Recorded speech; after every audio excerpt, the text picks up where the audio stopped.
Çabuk sana Linda.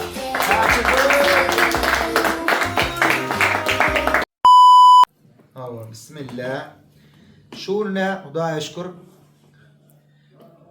Meşhurluğu iyi olan neyse oluyor. Yaşlılığına karamazdan. O ilkinci videosundan biz özümüz düştük doğru değil mi? Ha. Sonra bir neçe sonut yıllar bilen o meşhurluk kazanның berekella Osmancan şunum yaş toyum. Yaşım duyun bolsun. Enen atağına mehriban bol, iyiliğine mehriban bol. Hayırlı kârin eyeti olsun. Şon berk tutup rahmet bilen şon ustadımız bolyam. Ana bismillah. Şunum doğrunun. Ança bak çalalım da.